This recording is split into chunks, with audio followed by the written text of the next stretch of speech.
Muy bien, le digo buenas noches a dos caballeros, dos analistas que ven las cosas en algunas situaciones desde diversos puntos cardinales. Una forma poética de plantearlo. Don Fran Rodríguez, bienvenido, gracias por acompañarme. Mucho gusto, gracias. Don Enrique Patterson, gracias por estar aquí, muy buenas noches. Buenas noches. ¿Qué le parece lo que dice Fanjul? Insólito. Yo creo que Fidel, o sea, Raúl Castro, tantos años con Fidel, está preocupado de perder a Venezuela. El señor Fanjul le resolvería todos los problemas de un solo golpe, porque el señor Fanjul controla el mercado del azúcar en Estados Unidos. O sea, no solo es la llave, sino también la cerradura.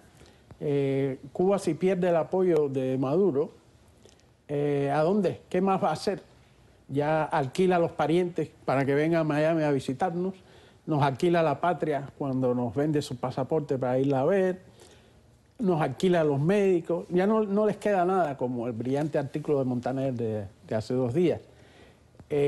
Fanjul, para mí, tiene que ser, el tipo es inteligente, no puede ser que necesite más dinero, luego entonces es obviamente una posición quizás que él quiera pasar a la historia o algo así, porque ellos están haciendo mucho negocio. Por ejemplo, también se quieren meter en Haití, está con el presidente de Haití.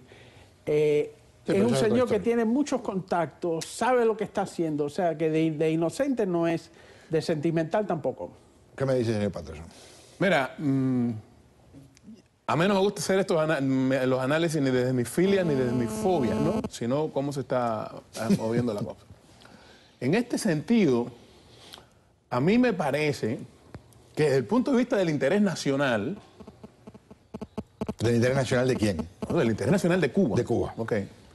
Y cuando hablo del interés nacional de Cuba, incluyo también a Fanjul, que es cubano y tiene todo el derecho.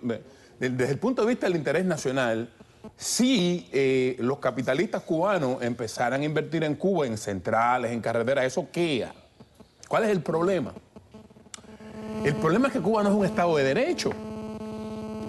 Y al no ser Cuba un Estado de Derecho, no hay seguridad jurídica para los capitales que entren. Sí, yo creo que los capitales son cobardes y además me parece que no tienen mala memoria, aunque a veces los capitalistas sí. Y esto trae como consecuencia que una persona que ya fue expropiada una vez, ¿cuál es la garantía de que el gobierno cubano no lo pueda volver a expropiar? Una ley no da la garantía. Claro. Lo que da la garantía es un Estado de Derecho donde haya una justicia independiente. Pero eso no es realista, no es posible con un Castro o con alguien parecido a un Castro al frente. Yo pienso que no. Y lo último que te quería decir, precisamente, o sea, si entraran muchos capitales y se armara un Estado de Derecho, los ciudadanos comunes también salían beneficiados, porque para respetar el derecho de los grandes capitales hay que respetar algunos derechos de los ciudadanos, porque de lo contrario usted no sería coherente tratándose de ciudadanos cubanos que van a invertir, ¿no? Aceptar derechos para ti que no tienes. Pero a mí lo que me preocupa de todo esto es que sea un interés que surja desde la nostalgia. Porque cuando surge de la nostalgia puede venir un sentimiento irracional, sobre todo cuando las personas ya han llegado a determinado grado de edad y pierden la objetividad. Ahora, yo no pienso que toda esa familia esté en una situación nostálgica. Claro. Y por lo tanto, ellos lo que están es mirando el territorio con un plazo de a 8 o a 7 años. Claro, pero hubiera sonado, vamos a decir, indiscutible si alguien como un empresario como Fanjul, como Paul Cejas, como Carlos Saladrigas, que aparentemente son los que han estado conversando, dijeran, estamos preparándonos para el día en que caiga la dictadura. Y a partir de ese momento entrar a velocidades de vértigo en la nueva Cuba. Pero lo que dice es, tengo la mente abierta a si se ponen de acuerdo Washington y La Habana.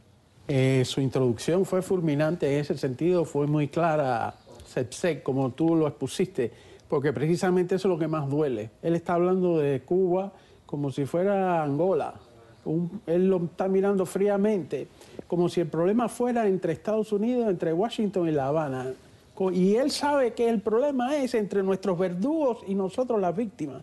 ¿Cómo es posible que él obvie eso y utilice el mismo lenguaje que utilizaría una persona de un tercer país que está considerando una inversión en un lugar y considerando el riesgo de país? Sí, un italiano. Un italiano. No, el problema ahí, bueno, también, eso que cada persona mira las cosas desde un ángulo o se expresa, pero realmente el conflicto grande de Cuba no es entre Cuba y los Estados Unidos, es entre el Estado y la ciudadanía. Claro. Y ese conflicto solamente se puede resolver de una forma constitucional. Y entonces, indudablemente, que también los cubanos que están por todas partes del mundo y los que tienen dinero también, ¿por qué no? Perfecto. Tendrían el derecho de ir allí con todos sus derechos, entonces ayudaría a todo el mundo de acuerdo a desarrollar el país. Pero si lo que están pidiendo son garantías particulares como capitalista y además porque soy cubano, bueno, en este caso, ¿cuáles son las garantías que tiene el resto de los cubanos y cuáles son las garantías que tienes tú? Porque la única propiedad que hay en Cuba es la propiedad familiar. Y en esa propiedad familiar hay una familia que se ha hecho casi dueña del país expropiando a otra. Y eso puede ocurrir de nuevo, o sea, cuando no hay garantías jurídicas puede ocurrir. Pero a mí me parece de verdad muy ofensivo lo que dice el señor Fanjul cuando hay gente que pone un negocito de 3 pesos por día y entonces van y le sacan el negocio o le ponen una multa porque estaba parado con el brazo izquierdo levantado de cierta forma, porque la verdad los motivos que tiene el gobierno para poner multas son alucinantes, o directamente van y le levantan la tiendita, y entonces este hombre está hablando de que si el marco legal es apropiado, él consideraría invertir, cuando estamos hablando no de un cuentapropista parado en una plaza tratando de sobrevivir. Hablando de contradicciones también... Millones y millones. También podríamos ver esta otra contradicción. A cualquier cubano que esté en el exilio, hay algunos que no los dejan entrar a Cuba y si los dejan entrar a Cuba no lo recibe el ministro de Relaciones Exteriores. Pero el ministro de Relaciones Exteriores de un país que se dice comunista, socialista y todo eso, recibe a un cubano exiliado porque es millonario y entonces se entrevista con él. Claro. Eso es muy interesante. Ahora, ¿cuál piensan ustedes que es la razón? Porque mencionó tal vez la nostalgia, pero lo dice de una forma como si es casi utópico pensar que fuera nostalgia, pero podría ser. Dejó entrever como que un señor de corazón helado que se olvida de lo que ocurrió en su propia patria con su propia vida. No, esto es el Cuba Study Group, esto es Saladriga, estas son personas, Paul Ceja, personas cubanos que de verdad son de la línea blanda. Yo soy de la línea dura, para mí la línea dura es simplemente la línea patriótica, la dignidad. Pero no, ¿por qué los de la línea blanda no tienen por qué ser patriotas? ¿Pueden entender el patriotismo a su manera? Bueno, pues eso es su punto de vista. Okay. Entonces, esta gente de verdad son true believers. Ellos de verdad creen eso. Nuestra patria está hecho tierra. Lo único que se puede vender en Cuba hoy es tierra. Ingenios había 168. Ingenios es lo que más hay en Cuba. Todos los cubanos son ingeniosos. Sí. Pero este señor sí sabe cómo comercializar ese azúcar aquí. Al fin y al cabo, Cuba depende de nuevo, después de todo, de Estados Unidos. Ellos están buscando de nuevo la famosa cuota azucarera americana, que se la devuelvan. Esto es una cosa mercantil totalmente y vil, además de mercantil. Y menciona un tema para quien no esté al tanto. La familia Fanjul y los que trabajan en el mundo del azúcar en Estados Unidos se benefician de unos subsidios multimillonario. Acaba de pasar el Congreso hoy. El gobierno de Estados Unidos, que acaba de ser renovado. Exacto. En lo llamado en inglés el Farm Bill, la ley granjera, por decirle de esa forma. Entonces, no deja de ser curioso que todos de alguna forma estemos ligados a alguien como Fanjul, porque parte de nuestro dinero se canaliza hacia su fortuna y que termina invirtiendo una parte en Cuba. Yo pienso que esto es una visita de exploración, pero que ellos están en sus marcas preparados para el después. Y la visita de Bob Graham. A mí lo que me sorprende es que, ¿por qué no siembran marihuana? Porque si la marihuana ya no es tan mala como... El azúcar es peor. Ya nadie quiere comer azúcar, pero la marihuana es el cultivo del futuro. Qué raro. Se ha puesto de moda. Que no se lanzaron ya también de paso.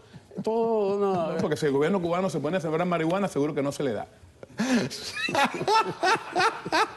¿Saben qué? Debo cerrar con eso porque me parece un detalle genial. Gracias por acompañarme, señores. Muy, pero muy amables. Al regresar, ayer la dimos por muerta y resulta que todavía boqueaba la pelota cubana en la Serie del Caribe. Hoy le ganaron a Puerto Rico, pero eso no quiere decir que se haya resuelto el problema. Vamos a hablar con expertos al regresar.